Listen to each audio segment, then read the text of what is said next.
Periodically, I get questions asking me to cover the operating system Linux, and some people inquire as to whether I use it. The answer is simply no. I don't use Linux, though I have had experience with it in the past.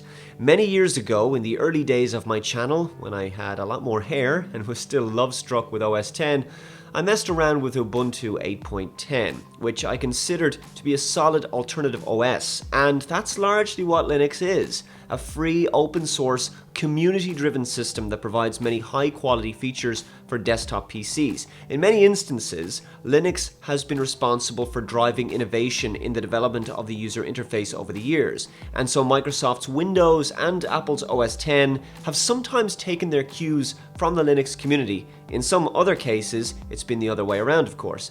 Linux distributions are also quite light on system resources, regarded as a faster and more efficient OS than Windows in particular.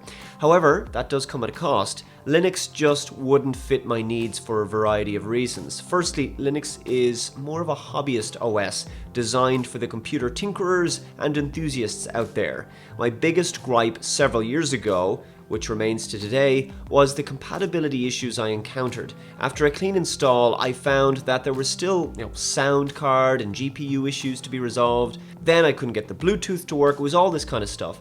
There was always something that required me to drop to the shell or head on over to the forums and try to find the answer. While I recognize there's probably plenty of instances where there were users who installed Linux and it worked perfectly first time, because a lot less developers produce software and drivers for it, it's inevitable that issues will be frequent. It still doesn't have that ready for the mainstream consumer feel to it. Linux is excellent on servers, but as a daily driver OS, it wouldn't be suitable for many small business people like myself. I need an OS that I can fully depend on, that has an enormous support base and significant business software. From a video editing perspective, Linux lacks anything that can compete with Final Cut Pro X, Premiere Pro, Compressor, or After Effects. The absence of mainstream applications like these would make Linux a deal breaker for me. But to ardent and devoted Linux fans, finding interesting and unique alternatives to such applications is part of the appeal of the platform.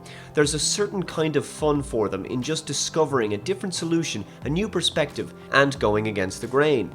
I certainly can respect that. The Linux community and the custom-build PC communities often go hand in hand, which again underlines the hobbyist nature of the operating system. It can sometimes take some time to fully get your newly installed Linux machine up to speed, but when you do, you'll have a stable and productive system with plenty of perfectly serviceable and powerful tools, services, software suites, and features.